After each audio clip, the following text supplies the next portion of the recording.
কি ব্যাপার 3 দিন ধরে তোমার কোনো ভিডিও নেই, কোথায় গেলে সেটাও জানালে না। দিদি তাড়াতাড়ি ভিডিও দাও, তোমার ভিডিওর জন্যই অপেক্ষা করছি। আরে বাবা চলে এসেছি আমি, দাঁড়াও দাঁড়াও এবারই সবটা বলছি। হ্যালো আমি লাবণী, আমার আরও একটা নতুন ভিডিওতে তোমাদের সকলকে ওয়েলকাম। আজ বৃহস্পতিবারের দিন, শুভ রথযাত্রা। আর এই শুভ দিনে এসে পৌঁছে গেলাম কোথায়? ভিডিওটা ভালো করে লক্ষ্য করলে পেছনে আশা করি নামটা দেখেই নিয়েছো স্টেশনে। তাও বলে দিই, হ্যাঁ আমি চলে এসেছি হাওড়া থেকে প্রায় 8 ঘন্টা ট্রাভেল করে আমাদের বাড়ি মালদায়। এবার প্রশ্নটা হলো কেন আসলাম, সেইটাই একটু পরে বলছি। তোমাদের তো আগের ভিডিওতে দেখিয়েছিলাম হাওড়া স্টেশন থেকে উঠে পড়েছিলাম আর সকালবেলা 7টাতেই পৌঁছে গেছি মালদা। প্রথমে বাড়িতে এসে ঢুকে পড়ে সারপ্রাইজ দিয়ে দিলাম সবাইকে, কারণ সত্যি বলতে কেউই ভুনাক্ষরেও জানতো না যে হঠাৎ এভাবে কেন আমি আসলাম। না তাদেরকেও বেশ কিছুক্ষণ অপেক্ষা করিয়েছি এটা ওটা বাহানা দিয়ে, তারপরে কারণটা শুনে তারা তো সবাই অবাক। আর এইদিকে যেহেতু সকালবেলা উঠে পড়েছি, এসে বেড়াতে ভালো মন্দ খাবো না তা তো হয় না। এইদিকে দেখলাম ফ্রেশ হয়ে বড় বেরিয়ে গেল বাইরে পছন্দের দোকান থেকে ডালপুরি তরকারি কিনে আনতে। বেশ গরম গরম ডালপুরি তরকারি খেয়ে এবার শোনো কেন এসেছি মালদায়। দীর্ঘ 6 মাস ধরে অল্প অল্প করে পয়সা জমিয়ে একটা ছোট্ট অনুষ্ঠানের আয়োজন করেছি আমি নিজেই, যেটার খবর ভুনাক্ষরে কেউ জানতো না। আমার বড় টুকটাক আন্দাজ করতে পেরেছিল, তবে ওও আসার কয়েকদিন আগেই জেনেছে যখন ওকে টিকিটটা ফাইনালি কাটতে বলি। আর এই দেখো সেই কারণটা, আমি একা হাতেই বসে বসে ফোনে এই কার্ডটা বানিয়েছিলাম, যেটা আমি প্রিন্ট করে নিয়ে এসেছি। আর আজ যাব, মানে এখনই বেরিয়েছি সেইগুলো নিয়ে সবার বাড়ি বাড়ি গিয়ে নিমন্ত্রণ করতে।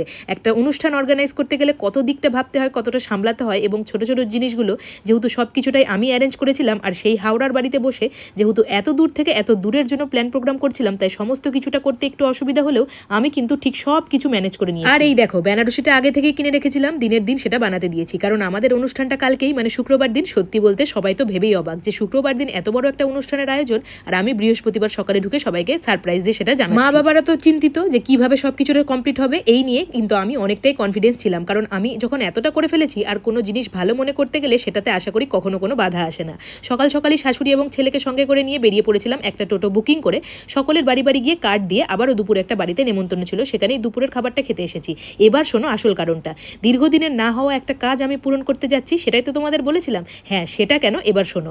আজ থেকে দীর্ঘ 35 বছর আগে আমার শ্বশুর শাশুড়ির বিয়ে হয় 16ই জুলাই। ঠিক পরের দিন 17ই জুলাই ছিল শাশুড়ির বিদায়, শ্বশুর বাড়িতে গৃহপ্রবেশ। আর ওই দিনই রাতে ছিল তাদের বউ ভাতের রিসেপশন পার্টি। এবং যেহেতু তার শ্বশুর মশাই, মানে আমার দাদা শ্বশুর, মানে আমার শ্বশুরের বাবা অসুস্থতা থাকার কারণে সেই দিনেই সকালবেলা শেষ নিঃশ্বাস ত্যাগ করে, যার জন্য বউ ভাতের দিন একটা বিয়ে বাড়ি মরা বাড়িতে পরিণত হয়ে যায়। চারিদিকে খাবার, প্যান্ডেল, সমস্ত বউ ভাতের অনুষ্ঠান, সবকিছু বুকিং, জিনিসপত্র সবকিছু নষ্ট হয় এবং অনুষ্ঠানটাই বন্ধ হয়ে যায়, যার জন্য আমার শ্বশুর শাশুড়ির রিসেপশনটা, মানে বউ ভাতের অনুষ্ঠানটা এবং ঘরোয়া বউ ভাত কিছুই হয়। আর সেটাই আজ 35 বছর পর হতে চলবে।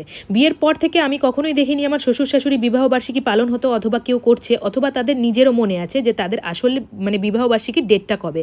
আমি গল্পটা অনেকদিন আগে থেকেই জানতাম, ভেবেছিলাম যে একদিন এই অপূর্ণ জিনিসটা অবশ্যই পূর্ণ করব, কিন্তু যেহেতু পুরো ব্যাপারটাই আমি নিজে করব নিজের উপার্জনে, তার জন্যই আমি কিছুটা সময় নিয়েছিলাম, এবং ঠিক সময় আসার পরই আমি ভাবলাম সেই অপূর্ণ জিনিসটাকে আজ পূর্ণ করব।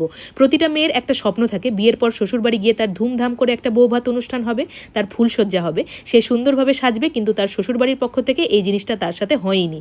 আর আমিও যখন তার হয়ে ভাবি আমার তখন খুব খারাপ লাগে, আর ভাবি এই একটা ইচ্ছাই কি তার সারা জীবন অপূর্ণ থেকে যাবে? বয়স তো সবারই বাড়ছে, একটা সময় এইটা ভেবে যেন সে আফসোস করতে না হয় যে আমার বউ ভাতটাই হয়নি। আমি সব কিছু তার জায়গায় থেকে নিজের মতো করে ভেবেছি, আর আমি ঠিক সেই দিনটাতেই সেই অপূর্ণ কাজটাই পূরণ করব, যেটা তার 35 বছর আগে বন্ধ হয়ে গেছে। হ্যাঁ আমি আমার শ্বশুর শাশুড়ির বউ ভাতের তথা রিসেপশনের অনুষ্ঠান দেবো, যাতে আমার শ্বশুর শাশুড়ি কোনোদিনই আফসোস করতে না পারে যে তাদের রিসেপশনটা জীবনে কোনোদিনও হয়নি। ব্যাস তাই চলে এসেছি মা বাবার বউ ভাতে সবাইকে নিয়ে আনন্দ করতে। আর আজ যেহেতু রথযাত্রা, সন্ধ্যাবেলা আমার বাড়ির বাইরে খুব সুন্দর রথ নিয়ে যাওয়া হচ্ছিল, সেটাই দেখতে চলে এসেছিলাম আমরা সবাই মিলে। আজ না আমি সুপার বিজি, একটা রিসেপশনের অনুষ্ঠানে কত কিছুর জোগাড় যন্ত্রণা করতে হয় তোমরা তো আশা করি বুঝেই গেছো। সাজানো গোছানো খাবার, সাজগোজ এবং সবাইকে নেমন্তন্ন করা, এই নিয়ে আমি বিশাল ব্যস্ততার মধ্যে দিনটা কাটিয়েছি। আর এই জন্যই ভিডিও দেওয়ার তো আমার সময় একদমই ছিল না। আর জানো তো আজকের ডেটেই আমার শ্বশুর শাশুড়ি বিবাহ বার্ষিকী, মানে বিয়ের দিন, আর আমি করব তার পরের দিন, মানে রিসেপশনের অনুষ্ঠানটা। আর যেহেতু তোমাদেরকে বললাম ওই দিনই আমার শ্বশুরের বাবা, মানে আমার দাদা শ্বশুর মারা গেছিলেন, আর সেটারও কাল মৃত্যুবার্ষিকীর 35 বছর, যার জন্য সেটা নিয়েও আমি একটা ছোট্ট আয়োজন করেছি। যেহেতু ওই দিন সকালবেলাতেই, মানে কালকের দিন সকালবেলাতেই আমার দাদা শ্বশুরও মারা গেছিল, মৃত্যুবার্ষিকী, আর ওই দিনই বউ ভাত, যার জন্য সকালে আমি একটা ছোট্ট করে মৃত্যুবার্ষিকীর পালনের আয়োজন করেছি, এবং বউ ভাতের অনুষ্ঠানটা একদম সন্ধ্যে রাতে করেছি। তবে সেটার জন্য অনেক কিছু প্ল্যান এবং বুকিংও করে রেখেছি, যেটা তোমাদের সাথে সম্পূর্ণটাই শেয়ার করবো। তবে চলো কাল ভিডিওতে করা তোমাদের কিছু জনের কমেন্টগুলো চট করে পড়ে নিই। প্রথমেই শ্রেয়া সিংহ রয় বলেছে, তোমার প্রত্যেকটা ভিডিও আমি দেখি ভীষণ ভালো লাগে, যেদিন পুচকু হওয়ার ভিডিওটা দিয়েছিলে ওই দিন থেকেই দেখি তোমার ভিডিও। কোথায় যাচ্ছ জানিও পরের ভিডিওতে, আর যার কাছে যাচ্ছ সে আগে জানুক, তারপর আমাদেরকে জানিও। Thank you Shreya. শারমানা চ্যাটার্জি বলেছে, বন্ধু বলে কিছু হয় না, সব স্বার্থের জন্যই সম্পর্ক রাখে। হ্যাঁ একদমই ঠিক বলেছো, নিজের একাকিত্ব কাটানোর জন্য এবং প্রয়োজনে দরকার লাগানোর জন্যই বেশিরভাগ লোক বন্ধুত্ব করতে আসে। সোমা দাস লিখেছে, সত্যি তোমাকে যত দেখি অবাক হয়ে যায়, ভগবান তোমাকে স্পেশাল পাওয়ার দিয়েছেন এত ছোট্ট বেবিকে নিয়ে কি সুন্দর করে সব কিছু সামলাও। আমি তোমার থেকে অনেকটাই বড়, বাট তোমার মতো করে এখনো পেরে উঠি না।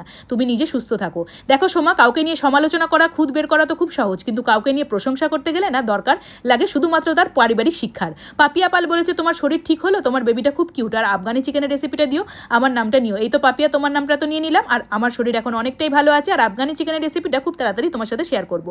শ্রাবন্তী চ্যাটার্জি বলেছে এই কিছুদিন হলো তোমার ভিডিও দেখছি, আর এই কিছুদিনের মধ্যেই তোমার ফ্যান হয়ে গেছি। কি সুন্দর এত ছোট বাচ্চা নিয়ে কাজ করো, এত এনার্জি পাও কোথা থেকে দিদি ভাই? তো শ্রাবণী এত এনার্জি পায় আমার ছোট্ট বাচ্চার থেকে। সানিয়া খাতুন বলেছে কলেজ কমপ্লিট করে সারাদিনে একটা হলেও আপনার ভিডিও দেখি, কিন্তু কমেন্ট করা হয় না, আজকে একটু করলাম। অবশ্যই সানিয়া, ধন্যবাদ তোমায়। সোমনাথ বেরা বলেছে ওটা সাম্বার না, ওটা মেদু বড়া। হ্যাঁ একদমই ঠিক বলেছো সোমনাথ, আমারই ভুল হয়েছিল, তখন একদমই আমার খেয়াল ছিল না। শম্পা মল্লিক বলেছে লাবণী তোমার ভিডিও দেখতে খুব ভালো লাগে, আমি রোজ দেখি। Thank you Shampa. রুমা চক্রবর্তী বলেছে দিদি ভাই আমার নামটাই শুধু নিচ্ছ না। এই তো রুমা, তোমার নামটা নিয়ে নিলাম। জেসমিন খান বলেছে তুমি হাতে চুড়ি বা বালা পরো না কেন? তো জেসমিন, সবার কি সব কিছু ভালো লাগে? আমার রান্না করতে ভালো লাগে, ঘরের কাজকর্ম করতে ভালো লাগে, সবকিছু গুছিয়ে করতে ভালো লাগে, কিন্তু হাতে চুড়ি বা বালা পড়তে ভালো লাগে। সেটাও কি আমাকে ভালো লাগানোটা খুবই প্রয়োজন? তবে তুমি যদি লক্ষ্য করো তো ভালো করে দেখবে আমার বাম হাতে কিন্তু একটা নোয়া সবসময় পড়াই থাকে। হেনা আমিন বলেছে হ্যাপি জার্নি বুনু, সবসময় তোমরা হাসি খুশি থেকো। থ্যাংক ইউ হেনা। সুপর্ণা সর্দাল বলেছে দিদি তোমার রান্নাঘরটা খুব সুন্দর, আমার খুব ভালো লাগে। Thank you Suparna. রনু মন্ডল বলেছে তুমি কি ভালো, তোমার বাচ্চা খুব সুন্দর, তোমার কথাগুলো খুব ভালো লাগে। আর কোথায় যাবে? তো কোথায় এসেছি তা তো বুঝেই গেলে, আর থ্যাংক ইউ এত সুন্দর কমেন্ট করার জন্য। শম্পা বলেছে একটা কথা বলি দিদি ভাই, আমি প্রতিদিন তোমার ভিডিও দেখছি, কিন্তু সেভাবে কমেন্ট করা হয়নি। তুমি খুব সুন্দর কথা বলো, আর কাজগুলো মানে আমায় অনেক অনুপ্রেরণা জাগায়। ভালো থেকো এভাবে সবাইকে নিয়ে। আর একটা কথা জানতে ইচ্ছে করছে দাদা ভাই কিসের চাকরি করে? তো শম্পা, আমার হাজবেন্ড মেকানিক্যাল ইঞ্জিনিয়ার। তামান্না লিখেছে আমি ঢাকা থেকে তোমার ভিডিও দেখি, খুব ভালো লাগে, আমার একটা 2 বছরের মেয়ে আছে। থ্যাংক ইউ তামান্না, এভাবেই পাশে থেকো। নিকিতা চৌধুরী বলেছে দিদি ভাই তোমার ভিডিও আমার খুব ভালো লাগে, প্লিজ আমার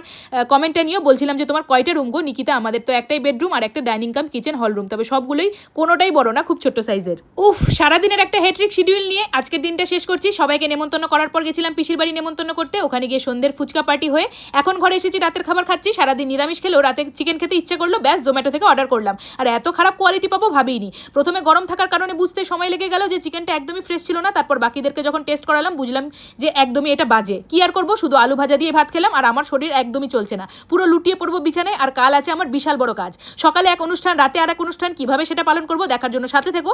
এবং তোমাদের সকলকে আমন্ত্রণ রইল আমার শ্বশুর শাশুড়ির বৌভাতের অনুষ্ঠানে। আর ভিডিওটা ভালো লাগলে একটা লাইক করে যাও। ততক্ষণের জন্য সকলে ভালো থেকো, বাই বাই।